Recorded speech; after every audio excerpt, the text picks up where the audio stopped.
Et c'est parti, les amis, pour un nouveau podcast de Génération Bonheur. Comment ça va aujourd'hui, mon papa? Ça va super bien, Oui. comme d'habitude. Oui, et puis aujourd'hui, on voulait parler encore une fois d'un bon sujet. Ben oui, je te dirais même que c'est un sujet qui touche, à mon avis, à moi, pratiquement tout le monde. Oui, hein? Comment qu'on est? On est 8 milliards sur la planète? D'après moi, il y a beaucoup de potentiel. Oui, hein? Sommes-nous tous dépendants affectifs? Ouf! Là est la question. La dépendance affective, pas? Oui. Écoute, il doit y avoir 101 définitions. Oui, La hein? dépendance affective, c'est fou. Là. Tu sais, quand tu t'en vas sur le net et tu te mets à checker ça, là, tout le monde a un peu sa définition, sa façon de voir, c'est quoi la dépendance affective, ça vient de où, tu sais. Oui. Ben, Quand même assez un sujet quand même controversé aussi, je quand pense. même. Fait que c'est pour ça que, avant de débuter puis de parler de la dépendance affective, je dois te mentionner, ma chère fille, que c'est mon avis, c'est ma humble avis. Ton humble avis. Oh, oui, madame. Wow. Et que dans 29 ans de cheminement, ayant aussi travaillé dans le milieu, on a touché la dépendance affective à maintes reprises Oui. sur plusieurs des clients que j'ai eus, et moi-même aussi, pour traiter un petit peu ma dépendance affective, mon vide affectif. Ton vide intérieur. Exact. Alors, de là, la dépendance affective, souvent, moi, il y a même des gens, des fois, ils me disent « Ah, moi, je suis pas dépendant affectif. Pas en tout, pas en tout, pas en tout. » Ah, Zéro. non. Zéro? Tabarouette, c'est le fun, ça. Comment tu fais ça? Chanceux. Ouais. Tentes-tu de me le montrer? Ben ouais. Tu sais qu'est-ce qu'ils me répondent? Quoi? Ah, moi, j'ai pas besoin de personne. J'ai pas besoin de personne. Pas besoin de personne, puis je sors pas avec personne. Fait 4 ans, je suis seul, puis je suis bien eu la crise de paix. Moi, je suis bien tout seul, pas besoin de Ouais. personne. Ah, ouais. Fait que, Ouais. moi, je suis pas dépendant affectif pantouf, ça me manque pas. Ah, ben. Parce que dans la dépendance affective, faut pas oublier que t'es un peu comme, comment je te dirais ça, l'anorexie puis la boulimie. C'est la même affaire. C'est que tu peux te refermer sur toi-même étant blessé Oui. intérieurement, ne voulant pas entrer en relation affective pour pas aller jouer là. Pour pas Tu aller jouer là. apprends à être seul Oui. et là, tu te dis, j'ai plus de problème. Oui. Ce que tu parles, il y a plusieurs psychologues qui appellent ça la contre-attaque. Ah Hein? Contre-attaquer ses sentiments. Donc, je vais te rejeter avant que tu me rejettes. Je n'ai pas besoin de toi. Means, ça veut dire, tu sais, j'ai peur d'avoir besoin de quelqu'un. Ben, c'est ça. C'est bien plus ça. Fait que, ou t'as l'autre qui, lui, il consomme à tour de bras. Aussitôt qu'il finit une relation affective, il butine, il s'en va en chercher un autre. Oh ouais. Tu sais, il se complaît là-dedans. Il est comme... Il se consomme. Ouais, il consomme. Il consomme l'amour. Ouais. Oui. Amoureux de l'amour. Ouais. Il y en a beaucoup de ça. Qu'est-ce que tu fais dans la vie? Je suis amoureux de l'amour. Oh, ouais. oui. Ah, ouais. Mais c'est spécial. C'est pour ça que la dépendance affective, on est tous uniques. Oui. On a toute notre propre réalité. Puis, tu sais, moi, j'ai ma version, mais tu sais, elle te plaît, tu la prends. Oui. Elle te plaît pas, jette-le au vidange. Oui, puis ça, c'est comme ça quand même pour pas mal tous les sujets qu'on va explorer dans nos podcasts. Je pense, tu sais, pour les gens qui nous écoutent, vous prenez ce qui résonne avec vous. Hein, tu sais, Oui. puis c'est comme ça, d'ailleurs, selon moi, que ça devrait être comme ça toujours dans la vie. Quand quelqu'un t'arrive avec n'importe quelle information, tu prends ce qui résonne avec toi. Tu sais, tu prends non pas la vérité des autres, mais ta vérité à toi selon ce qui vibre à l'intérieur de toi, puis l'émotion que tu vis quand on te raconte quelque chose. Tu sais. Exact. Si dans l'intérieur de toi, ça fait ça m'intéresse ça ou ouais. Tu sais, c'est un sentiment, hein, tu sais, tu vas le sentir si ça s'applique à toi, si ça t'interpelle ne serait-ce qu'un peu, ou si au contraire, tu sais, peut-être que ça te choque aussi, mais tout ce qui nous choque dans la vie sont des maudites belles pistes à aller explorer aussi. Oui. Tu sais?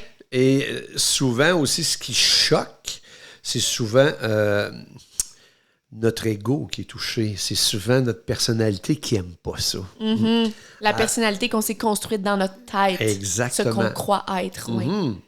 L'image qu'on projette, tu sais, notre paraître. Mais souvent, quand ça nous touche, des fois, ça nous brasse aussi intérieurement. Là, Oui. Fait que c'est pour ça que la dépendance affective, écoute, déjà là, ce que je vais te dire là, ça va en choquer plusieurs. Mais je vais le dire pareil parce que tu sais comment je suis. Hein? Je le dis pareil. Allons-y, mon cher. Alors, à mon avis, à moi, on est tous dépendants affectifs. Ah ouais? Tout le monde. Tout le monde. Sauf Gabrielle Dufresne. Mettons. Hein? Moi, je suis l'exception à la règle. Là. Ouais, elle est plus. elle a comme une petite coche en haut. Hein? Puis, cette dépendance affective-là, que je crois que tout le monde a, oui. En fait, il y a des degrés. On va tempérer comme ça, là, je vais te dire, il y a des degrés. Okay. Des degrés qui sont extrêmes, puis il y a d'autres degrés qui sont très faibles, parce que les gens ont commencé un cheminement personnel, et non pas un repliement, et non pas une façon de se replier sur soi, là, et de ne pas laisser entrer l'amour. Là. Oui. Ça, c'est pas du cheminement. Là. Non. C'est vrai, hein? Mm-hmm. Et là, la ligne est mince. Elle est mince en tabarouette, là. Mm-hmm.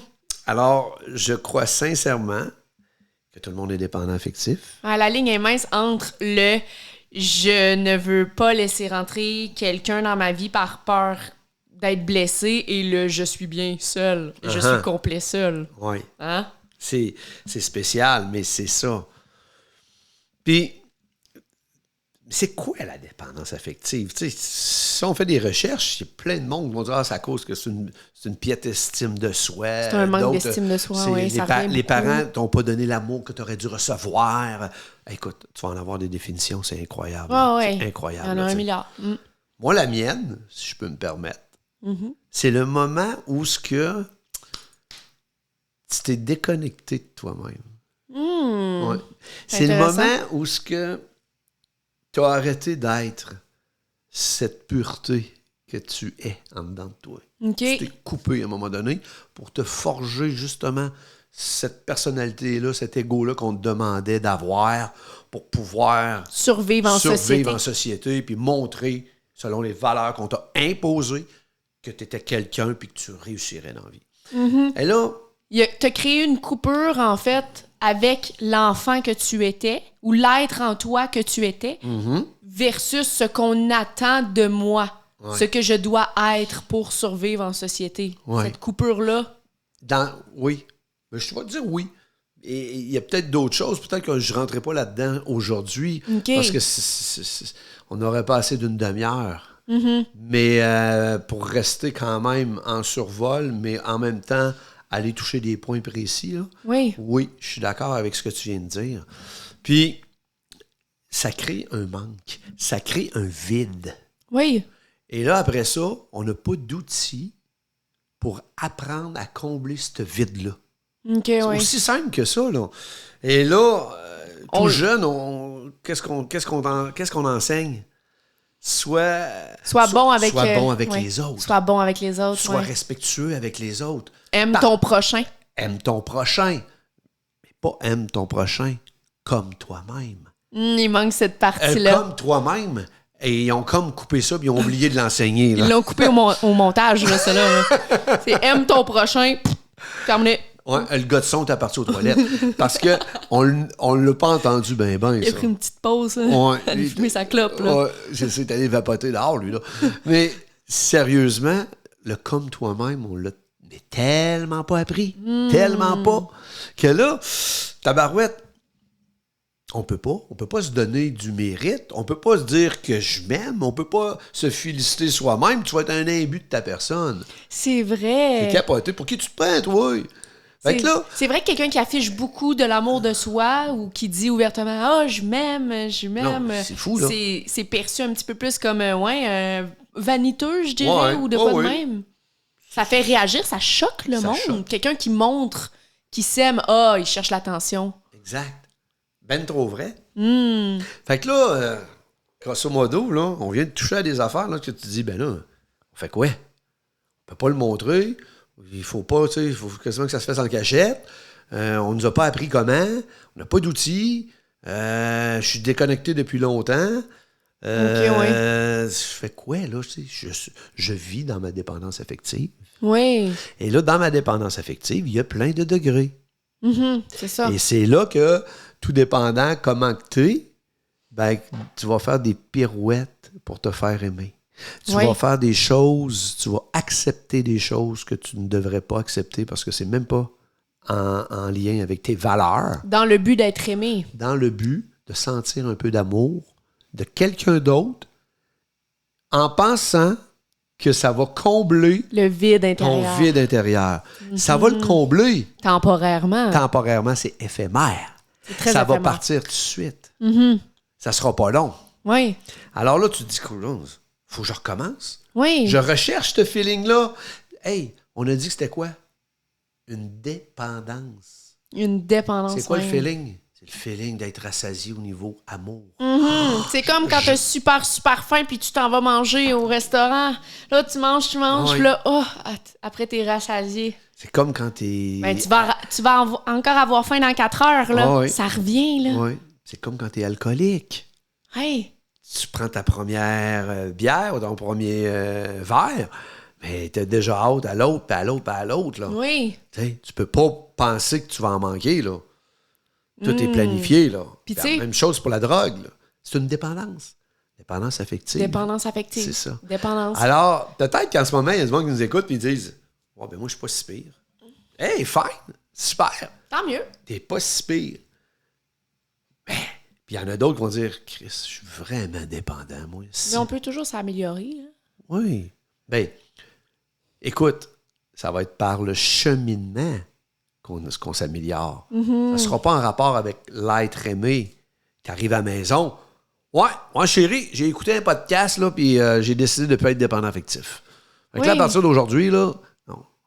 C'est pas de même, là, tu sais. Ça se passe avec toi-même. Puis, tu sais, la dépendance, ça peut être vicieux aussi. Tu sais, des fois, on s'en rend même pas compte qu'on exerce, mettons, des comportements ou des schémas de dépendance affective. Tu sais, moi, je donne un exemple.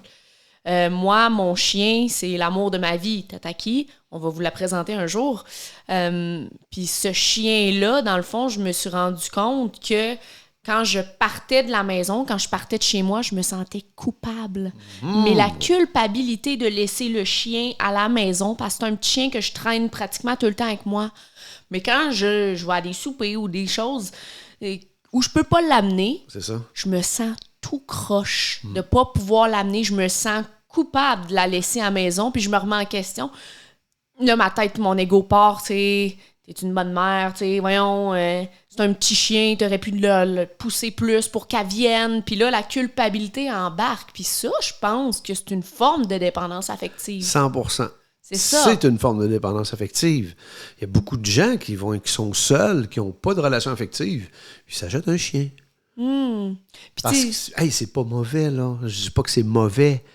Où est-ce que ça devient problématique? C'est quand ça t'empêche, exact. comme moi, mettons, de vivre ou que je vais refuser des sorties parce que je peux pas amener le chien. Et voilà. Et là, tu t'es en train de te priver pour quelqu'un d'autre. Ouais. Ce quelqu'un d'autre-là est un chien. Oui. Effectivement. C'est peut-être pas un être humain, mais au niveau affectif, c'est la même chose. Oui, puis tu sais, c'est normal d'être responsable de son chien ou peu importe, d'avoir des responsabilités. Tu décides de t'acheter un chien, il faut que tu aies des responsabilités. Mais de là à ce que, dans le fond, ça vienne chercher ta grosse culpabilité quand tu te prévois un petit moment pour toi avec tes amis ou peu importe, là, je pense que c'est là qu'il faut faire la ligne. Puis tu sais, quand la ligne est mince, là, justement, tu sais, entre responsabilité et dépendance affective. Puis, tu sais, je sais pas, moi, j'ai pas d'enfant. Toi, t'en as, clairement. Hello. Hello. Une hostie belle à part de ça. Fait que, est-ce que, selon toi, la dépendance affective, ça peut se répertorier dans la relation parent-enfant? Est-ce que... Oui. Oui. Dans nos dynamiques familiales, c'est quelque chose qui peut... Oui. Parce que, tu sais, je pense que le sentiment de culpabilité et tout, c'est quelque chose de très présent. Les parents peuvent devenir très dépendants de leur enfant et de tout faire en fonction d'eux et de s'oublier. S'oublier complètement. Complètement. Oui. Et de se faire passer deuxième puis troisième. Oui. Tu comprends? Tu sais, à un moment donné, moi, je dis souvent, il faut prendre soin de soi. Si tu es à la base, un parent, tu dois prendre soin de toi en premier. C'est le contraire, il faut que tu fasses. Parce que c'est toi, souvent, c'est toi la locomotive de la famille. C'est tellement vrai. C'est toi qui vas pousser souvent les autres à encourager à ce qu'ils se réalisent. C'est toi souvent le pourvoyeur qui va emmener le pain sur la table. Tu vas faire plein de trucs pour la famille. Mais si tu ne prends pas soin de toi, tu es en train de flusher ta famille. C'est ça que le monde ne comprenne pas. Dans un avion, là, quand l'avion est en train de cracher, tu as 2 petits masques qui tombent du plafond. Exact. Puis dans les consignes, au début du vol, sur les images, c'est écrit de mettre ton masque à toi En premier. en premier OK, oui. avant de mettre celui-là de ton enfant. Oui. Ça te donne-tu une idée? Ben oui. Faut que tu mettes le Mais ça tien devrait avant. être toujours comme ça. Ça devrait être toujours comme ça. Parce que c'est toi, après ça. Si tu veux prendre soin des autres, il faut que tu prennes soin de toi. 100%. Et moi, j'ai des amis, j'ai des connaissances, écoute, je vois ça aller, c'est incroyable. Comment est-ce qu'on réalise pas à quel point c'est important de prendre soin de soi. De soi. Et le vide affectif, là, pour en revenir à ce vide affectif-là, Oui. j'ai pas des bonnes nouvelles, là. Non. Non. Oh. Parce que ce que je vois présentement, en général, c'est que les gens vont courir, ils vont chercher tous des moyens extérieurs à eux Ouais. pour aller combler ce vide-là en dedans. Le vide. Que ça soit ouais. par le succès, que ça soit par le pouvoir, La que ça soit notoriété. par... Oui, ou que ça soit par les relations affectives, que ça soit par le matériel, La pornographie. que ça soit... C'est tout. C'est incroyable, Gab. Incroyable. Mais personne pense à... Ouais, je pourrais peut-être commencer par prendre soin de moi. Le petit enfant dedans de moi. Les blessures que j'ai là. Ouais. Ce vide-là. Qu'est-ce qui va venir remplir ce vide-là qui va faire que je vais être en harmonie, Avec puis moi. que je vais être un être épanoui, puis que je vais avoir envie d'aimer quelqu'un.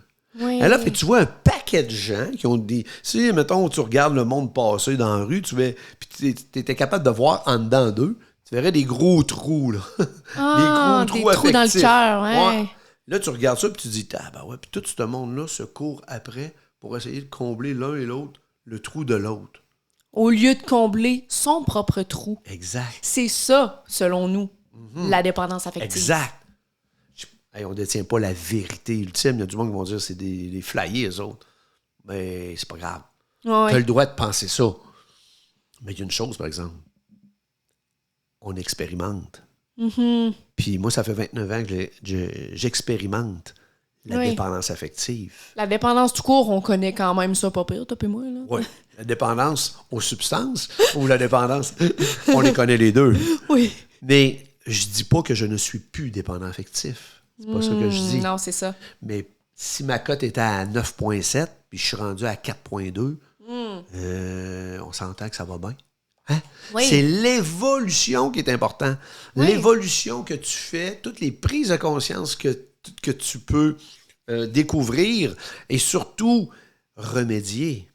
Là, tu upgrades toujours. C'est que dans le fond, ta note De bonheur. de bonheur augmente. Dans la machine à bonheur. Et ta dépendance Descend. Et là, tu te sens mieux. Et de là, ta confiance en toi, ton estime de toi, Oui. tout ça est relié au degré d'amour que tu vas être capable de te donner. Écoute, moi, c'est ce que je pense. Tu peux suivre toutes sortes de formations et tout, puis oui, ils vont te craquer. J'en ai fait beaucoup de Oui, formations, beaucoup. moi. Oui. Beaucoup. travaillé une couple Puis du d'années mindset, là-dedans. j'en ai fait. Est-ce que ça m'a aidé? Oui. Mais toi, t'as été intervenant là, dans une maison c'était pour les dépendances? Oui. Oui. Pour les dépendances, j'ai travaillé aussi en réinsertion sociale. Là. OK. Mais on avait aussi un volet qui était sur la dépendance affective. OK. Alors, puis sur l'enfant en soi. Oui. Alors, c'est sûr que ça bûchait, là. Tu sais. Oui. Parce que veut pas, on a comme peur d'aller là. C'est parce que les émotions, et apparemment, que c'est très, très néfaste. là, Oui, c'est ça. à vivre, là.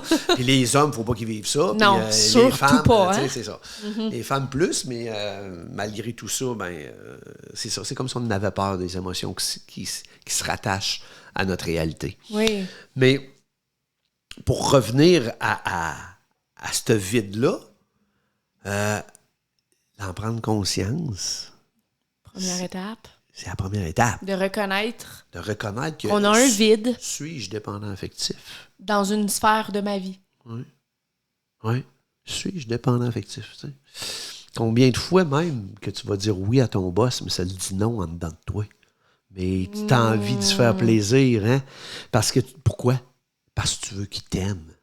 C'est pas juste pour l'overtime, parce que bien des fois, tu t'en fous en hostifie de ton overtime ou bien tes petites heures en banque qui veut te banquer, là. Ah ouais, hein? Fait qu'il y a peut-être des entrepreneurs qui vont dire « Ta gueule, si, ils voudront en faire. » Non. Mais la réalité, c'est ça. C'est vrai. C'est ça. C'est vrai. Combien de fois dans la vie on dit oui quand c'est non à l'intérieur de nous? Pourquoi? C'est justement pour se faire aimer. Pour se faire aimer, souvent. pour se faire accepter, pour sentir qu'on est important. Pour pas se faire rejeter. Pour se faire rejeter. C'est encore toute la dépendance affective. Le people pleasing pour ta génération, people pleasing. Dans ma génération, on dit vouloir plaire aux gens, tu sais, ne pas mettre ses limites, du people pleasing qu'on appelle. Donc, quelqu'un qui a de la misère à mettre ses limites dans la vie, c'est quelqu'un qui veut se faire aimer, selon moi. Je te pose une question. Tu vois-tu beaucoup de dépendance affective dans ta génération? Moi, je dirais que oui, extrêmement. Extrêmement. La première dépendance, c'est à nos téléphones et au regard de l'autre sur les réseaux sociaux. Ça en est une qui est extrêmement présente. Parce que oui, en soi, les réseaux sociaux, c'est une dépendance.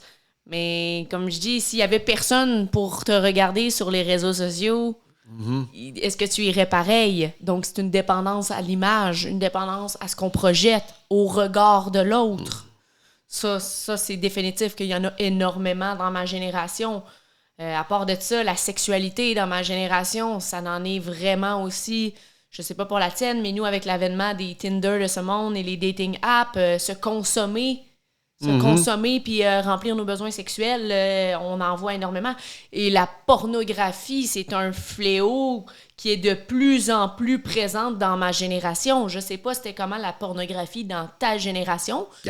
Je sais pas si vous étiez encore... Écoute, si c'est nos grands-parents à l'étape des calendriers puis ces patentes-là, mais c'est plus des calendriers, nous autres, là. Non, je sais pas. Non. On a passé un autre niveau de la pornographie, nous autres, là. Ce n'est plus des calendriers, c'est les sites pornographiques, c'est aussi les gens qui se partent eux-mêmes leur propre compte avec certains contenus plus explicites, si je peux dire comme ça. Okay. Fait que c'est très, très, très présent. À cette heure, il y a quelqu'un comme... moi, si je voulais, je pourrais me partir un compte. Les gens paieraient ça mensuellement pour venir voir du contenu plus osé de moi. Est-ce que je suis en train de dire que c'est bon ou c'est mauvais? Chaque personne détient sa vérité sur le sujet. Il y en a autant que tu sois en alignement avec ce que tu fais. Mais ce que j'explique, c'est que la pornographie, la dépendance au sexe, à combler ses vides, à combler ses manques, à combler ses pulsions est de plus en plus présente dans notre société. Ça, c'est un fait, c'est définitif. Toi, dans ta génération, ça se passait comment au niveau de la dépendance affective? Combler ses vides? Oui, il y en a toujours eu parce qu'on n'a pas appris, nous autres non plus, à apprendre à s'aimer, puis on n'a pas d'outils en tant que tel qu'on avait pour remédier à ce manque-là, à cette dépendance-là. Oui. Mais là, il y avait un côté qui était beaucoup plus stable chez moi, de ma génération, puis comment je dirais ça? Peut-être moins, se consomme moins, un peu moins que ce que je vois aujourd'hui, puis un petit peu plus loyal, mettons, plus... oui, oui. Fait que... Parce que vous bâtissiez les choses, on en a déjà parlé. On en a déjà parlé. Puis, le sentiment du devoir très fort. C'est ça. Fait que c'est sûr que c'est pas la première obstacle là, qu'on va se sauver. Là. Ouais. On ne se sauvera pas la première obstacle, on va parler, on va aller chercher de l'aide des fois. On va quand même... Non, c'est... Mais cette dépendance-là affective a fait aussi en nous qu'on a mis beaucoup sur le dos de l'autre. OK. Comble mes besoins. Oui, comble mes besoins, oui. Comble mes besoins. Là. C'est ta responsabilité de combler mes besoins. Aujourd'hui, avec toute l'expérience que j'ai, je peux te confirmer que c'est pas une femme qui va me rendre heureuse, là. Heureux, excuse. Oui. Ben, ça, c'est sûr à 100%. OK, oui. Je Ouais. comprends. Puis c'est pas moi qui va rendre une femme heureuse. Je peux être un Ça peut être choquant d'entendre ça. Oui, peut-être, mais c'est ça pareil. Oui. Puis peut-être que je vais être un bon complément à son bonheur. Oui. Puis peut-être que je vais mettre une petite cerise sur le gâteau, le fun, puis tu comprends? Oui, Je vais... parce que l'être humain est un être de relation. Ben hein? oui. L'être humain est un être de connexion, selon moi, encore Ben une oui. fois. Oui, mais c'est pour ça que je te dirais que il y avait de la dépendance affective aussi, il y en a toujours eu, mais peut-être aussi qu'on l'encaissait plus. Oui. Tu comprends? OK. Vous le montriez juste moins, comme Ouais. pas mal toutes les émotions dans votre génération. C'est t'sais. ça. Parce que je pense que, tu sais, étant donné que vous bâtissiez longtemps les choses, ben le sentiment de devoir rester dans un endroit, mettons, qui ne vous comble plus ou dans une relation qui ne vous comble plus nécessairement aussi pour se faire aimer ou pour... C'est quelque chose qui était présent aussi, là. tu sais. Oui. Il reste- Fait que c'est pour ça que je me dis, c'est un gros sujet, la dépendance affective. C'est très vaste aussi. Oui. Des fois, ça nous tente pas d'être étiqueté dépendant affectif. Il n'y a personne Mais- qui se lève un matin et qui dit « Hey, moi, Hey, moi, je suis content d'être dépendant affectif aujourd'hui. je suis Hey! fièrement dépendant affectif, mesdames et messieurs. » Salut tout le monde, mon nom c'est Jack, je suis un dépendant affectif. Oh, bonjour, Et- Jack. Et cette semaine, j'ai des belles nouvelles pour vous. Fait que c'est sûr que c'est pas... on le met pas sur notre CV, hein. Mais Ouais, non, c'est ça. définitivement, On a de l'expérience là-dedans. oui, puis je crois sincèrement qu'on est tous dépendants affectifs à un certain degré. Puis, regardons quel côté néfaste que ça apporte à ma vie. Soyons assez honnêtes pour regarder qu'est-ce qui se passe. Oui. Qu'est-ce que ça comporte, tu sais. Fait que, puis souvent, on est dépendant affectif parce qu'on a peur. On a peur de perdre. La peur de manquer, la peur de perdre. La peur de perdre quelqu'un, peur de perdre sa job, peur de perdre ta conjointe. Peur de perdre l'amour. Perdre de peur l'amour, c'est ça. Dans le fond, c'est de perdre l'amour. Oui. C'est les batchs d'amour que tu vas chercher, Oui. même s'ils ne comptent pas ton vide totalement. Ben, c'est là-dessus que tu surfes, hein? C'est là-dessus que tu carbures. Oui. Alors, à un moment donné, c'est que tu fais toujours ça, puis tu vas chercher tes petites batches d'amour, puis à un moment donné, ça marche plus. Là. Ça marche plus parce que même l'autre personne qui est avec toi, elle trouve ça moins challengeant, elle trouve ça moins le fun de toujours se faire dire oui à tout. Tu sais, j'aime ça quand tu parles d'honnêteté parce que combien de fois on manque d'honnêteté avec nos proches pour la dépendance affective. Tu sais, je donne un exemple. Mettons, ton ami a dit « Hey, pourrais-tu venir m'aider, dans le fond, à déménager? » Est-ce que, puis que toi, ça te tente pas, est-ce que tu vas répondre « Non, parce que ça me tente pas? » Ou tu vas répondre Non, j'ai un souper d'affaires avec mon travail, exemple. » Combien de fois on est porté à déformer la réalité en voulant mettre ses limites parce qu'on a peur réellement de ne plus se faire aimer? Et c'est un bon point, là. Très bon point, parce que si vraiment cette personne-là est ton amie, elle devrait t'accepter que tu dises oui ou non. Inconditionnellement. Inconditionnellement. Elle devrait dire, ben il n'y a pas de problème, Gab. Je te Oui. comprends, c'est tellement pas le fun. Oui. Mais je vais essayer de me trouver quelqu'un d'autre. Super. Oui.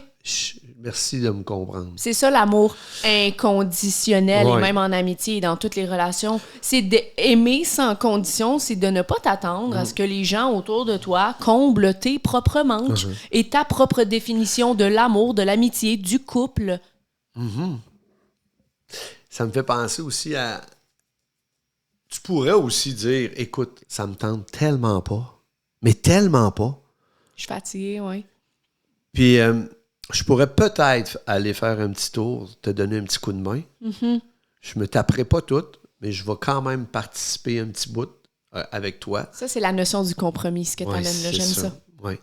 Puis je le fais pas pour pas que tu m'aimes, là. Parce que la vérité, c'est que je te le dis, c'est que ça me tente pas. Mais pas pantoute. OK?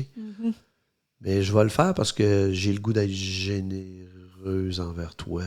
J'ai le goût d'être généreux dans le sens, là, je veux faire un petit bout de chemin. OK? Oui. Je me taperai pas 8 heures. Oui, c'est ça. Alors, elle va dire, hey, tabarouette, tu viendras quand tu voudras, Gab. Il n'y a pas de problème. Puis, même si c'est juste même si 30 minutes. Même si c'est ça. Même si tu viens une demi-heure, 1 heure, je vais être super contente. Puis si jamais tu changes d'idée, il n'y a pas de problème. C'est tu bon. Comprends? Il y a un juste milieu aussi à atteindre. Oui, là, c'est bon ce que tu apportes parce que, effectivement, entre mettre ses limites et faire des compromis aussi, la ligne est mince en relations interpersonnelles. Ouais. Je pense que les compromis, c'est quelque chose de hyper important. Pour les jeunes qui écoutent ça, je suis balance en astrologie. Les compromis, ça me connaît. Fait que, oui, faire des compromis avec l'autre, faire un petit bout de chemin quand même, mais sans piler sur toi. C'est ça. Sans venir shut down la petite voix à l'intérieur de toi. Jusqu'où tu es prêt à aller pour être en respect et en harmonie, en relation avec l'autre, sans toi t'oublier dans cette dynamique-là. Très bon point, parce que quand on est en relation, que ce soit avec notre conjoint, conjointe, employeur, qu'importe, ami, il y a une relation. Il y a deux personnes. Ça inclut 2 personnes. Ça inclut une dynamique. C'est ça. Oui. Et de là, il ne faut pas non plus que tu sois juste centré sur ton nombril. Moi, me respecte. Puis là, c'est l'extrême. Et là, des fois, tu vas en rencontrer du monde de même. C'est un très bon point que tu apportes. Ils viennent juste de comprendre le processus, eux autres, de se faire passer en premier. Et là, ils trippent là-dessus. Oui. Tu comprends? Et là, c'est puissant. Mais le but, c'est toujours l'équilibre. À un moment donné, il faut venir dans l'équilibre. Tout ce qui est dans l'excès. Oui. Tout ce qui est dans l'excès ou la rigidité. Moi, je dis souvent, là où il y a de la rigidité, il n'y a pas de spiritualité. Oui, mais c'est ça. Ben, c'est direct ça. Fait que dans le fond, à un moment donné, quand tu comprends ça, tu te vois aller. Et là, tu fais ton petit bout de chemin. Et c'est là qu'on parle d'un compromis qui est gagnant-gagnant, qui est pas pesant, qui est le fun. Puis qui te permet de te respecter, de t'affirmer, de t'exprimer à l'autre sans avoir à non plus le délaisser complètement et au nom de ton individualité. C'est ça. C'est que tu te sens bien à avoir aidé aussi. Oui, c'est vrai. Parce que ça a des belles émotions, hein, des beaux sentiments, de se sentir utile puis d'avoir aidé quelqu'un. Oui. C'est merveilleux, ça. Oui. Alors, il y a ça aussi. On a toujours un bonbon. C'est toujours gagnant-gagnant. C'est ça aussi qu'on a à dealer, là, dans le fond. Là, oui. Puis, c'est sûr que la dépendance affective en soi, ce besoin d'être aimé-là, qui est tellement fort, on va devoir, à un moment donné, en parler plus, puis en faire plus, parce que c'est pas en 30 minutes, en 40 minutes qu'on est capable de survoler, de rentrer en profondeur. De rentrer en profondeur avec ça, là, tu sais, parce qu'il va, il va y avoir d'autres podcasts aussi où on va aller un petit peu plus loin là-dedans. Puis il va y avoir d'autres choses qui s'en viennent aussi, là, qu'on est en train de préparer. Là. Oui. Puis, parce que je pense que c'est le plus grand fléau qu'il n'y a pas. Ce vide affectif intérieur à combler. J'ai comme l'impression, ça c'est moi, là, j'ai comme l'impression que tout part de là. Oui. Et moi, j'ai pensé combler ce vide-là parce que je me sentais tellement inférieur, je me sentais pas à la hauteur, je me sentais... j'avais pas confiance en moi, j'avais pas d'estime de moi. Ben, quand je prenais de la boisson, de la drogue, je devenais un autre personnage que j'oubliais qui j'étais, cet être souffrant-là. Et là, je surfais sur ce trip-là, tu sais. Oui. Mais ça venait de où? Ça venait encore de l'amour de soi. De ce vide-là à combler. De ce vide-là. C'est vrai que quand tu regardes ça, ça peut être comblé tellement de plein de façons que... C'est incroyable, la boulimie, l'anorexie. Tous les fléaux, selon nous. Oui. Fait que j'ai comme l'impression que la dépendance affective, c'est la vraie dépendance. Et après ça, on a toutes les sous-dépendances. Les cousins, les cousines, les beaux-parents. Oui, c'est ça. Tout le reste, nomme-le toutes les autres dépendances. Mais la dépendance majeure, la vraie, la racine même, c'est ce trou-là. Le trou affectif que la plupart des êtres humains ont Et que ce qui est beau, c'est qu'on en voit des gens qui ont commencé à cheminer puis qui l'ont comblé, ce vide-là. Puis on les regarde puis ils rayonnent. Et c'est là, des fois, on dit « Tabarouette qui est belle, ce fille-là. Tabarouette qui est beau, ce gars-là. » En dépit de son apparence physique, là, ça n'a même pas rapport. Oui, tu le regardes, tu dis hey, « il dégage. » Il dégage. Il y aurait 100 personnes, là, un à côté de l'autre, puis cette personne-là, on serait porté à la regarder. Pas parce que c'est la plus belle, pas parce qu'elle a un visage symétrique. Non, parce que cette personne-là, elle dégage quelque chose. Puis ça s'explique pas rationnellement. Non, mais c'est le fruit de quelqu'un qui vient combler ses manques puis qui augmente son niveau de bonheur dans la machine à bonheur. Oui, parce que cette personne-là rayonne. Cette personne-là dégage. Cette personne-là a une énergie qui est tellement bonne, puis on la veut toute, que c'est ça qu'elle nous envoie en plein visage. Tu sais. Oui, 100%. C'est ça qu'on veut. C'est ça qu'on veut. Puis, c'est ça, c'est que souvent, ça a ses deux bons côtés. C'est que ces personnes-là, des fois, on a comme l'impression qu'ils sont durs d'approche aussi, mais ils sont pas durs d'approche. C'est que c'est nous autres, on est... on a quasiment peur. On a quasiment peur aussi. Tu sais. Fait que c'est spécial. C'est spécial. On aurait encore tellement à dire, puis le temps achève. La dépendance affective. La dépendance affective, alors, qu'est-ce qu'on peut faire pour conclure là-dessus, pour cette première épisode sur la dépendance affective? Moi, je pense que on doit se poser la question seul avec soi-même. Oui. Puis on doit regarder nos actions qu'on pose pour se faire aimer face à nos amis, à nos parents, au travail, nos enfants, en famille, puis affectif. Si on a quelqu'un dans notre vie ou pas, là. Regardons ce que ça dit en dedans. D'être honnête avec soi-même puis de se poser la question, qu'est-ce que je fais, moi, dans ma vie pour être aimé? Est-ce que je dis souvent oui quand c'est non? Dans quelle sphère de ma vie? Puis qu'est-ce que je fais pour être aimé? Sont où mes manques intérieurs? Puis par où je commence, là? T'sais, souvent, le monde va dire que par où qu'on commence? Il faut commencer par l'admettre. L'admettre, le voir. Le voir, puis le dire oui. C'est vrai que je suis comme ça. On ne dit pas, on ne se promènera pas sa Grande Allée ou bien sa rue Saint-Jean en disant que je suis dépendant affectif, puis on va le crier à tout le monde. Là. Non, on se le dit à soi-même. À soi-même. Et là, on peut choisir un côté qu'on veut travailler, puis après ça, commencer juste à dire non à des moments où ce que ça dit non en dedans de nous autres. Et si on a à s'expliquer, on s'explique authentiquement avec le cœur. Ouais.